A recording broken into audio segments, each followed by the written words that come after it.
Who does she think she is? Some kind of 80s superstar? Yeah. Just a week ago, she was the latest celebrity to be unmasked on The Masked Singer. As Tattoo, it is such a pleasure to welcome from T'Pau is Carol Decker. Morning. Morning, I'm still crying. Still very upset. Oh, I mean, I could tell you were gutted watching it. Yeah. It was the thing that you didn't want to leave. But look, here's the thing. Congratulations on it, because Joel Dommett said something like that was the best sing-off in 6 series. He needs to get out more, doesn't he? Well, no, but you think apparently it was. I wouldn't know. Yeah. And we still don't know who Dress Crab is. No. But big unit. Great voice, and you both sounded amazing. So, Yeah. I mean, congratulations on Thank you. getting that accolade, as it were. Yeah. But also your performances throughout, I thought, were just really, really strong. So it was a shock that you were in that final 2. It was, but we've had many conversations now subsequently with family and friends, and even with the team involved in the show.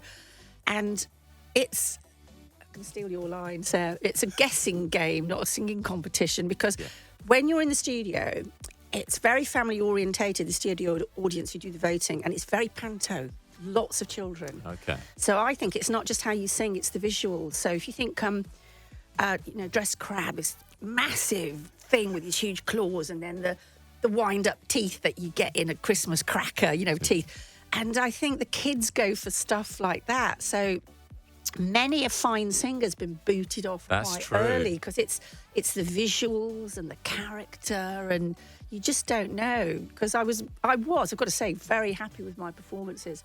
Well, I was watching your performances back. So you did Murder on the Dance Floor, you did Killers, which sounded incredible. Your Tina Turner song at the end was phenomenal. Yeah. So, I mean, you ended on a high. I did. That's for sure.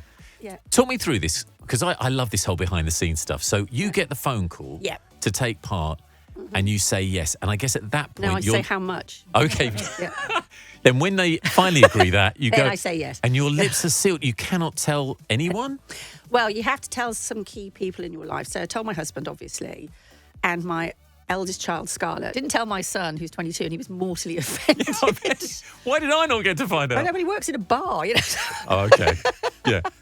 And then when you actually get to the studio and you start filming the thing, I mean, the security is, well, it's well known that it is so tight on that show. So how does it work? When you're driving in, for example, do you have to keep your head down in the car? What's the deal? I don't do that anymore. Okay. You get sent an outfit. Right, so you get, you can pick your own trousers, but they've got to be black. Your own boots or shoes, but you can't show any flesh. So I've got black biker boots and all those. Then you've got a massive hoodie, 2 big hoodies, really oversized, because they don't even want you to give away your shape. And the hoodie says, "Don't speak to me." Right. And you have balaclava, gloves, and the balaclava also has a visor. And then they test you under lights like we've got here. And if the light goes through your visor, because you walk all around the studio in this stuff as well, they then put loads of masking tape in my visor so that all I had was my eyes. Because, now you're in the lights, everyone can see your hair. And not everyone's necessarily a singer, of course, Yeah. So the security's off the scale. So your driver picks you up. All the drivers have to sign NDAs. Because I was asking the producers, how does it work? And they use the same companies all the time, so they've got that confidence, Yeah.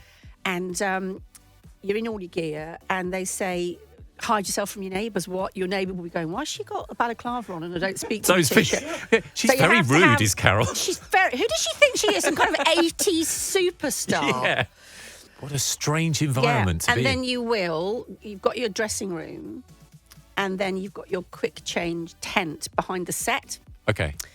And you will see other contestants coming and going in the corridors, all dressed the same, slightly different heights, widths, and you've seen it all. And I guess you don't, to this day, you won't know who the other people are. I don't. I have no idea. Literally, it's as fascinating for me as it is for everybody else. This is hard.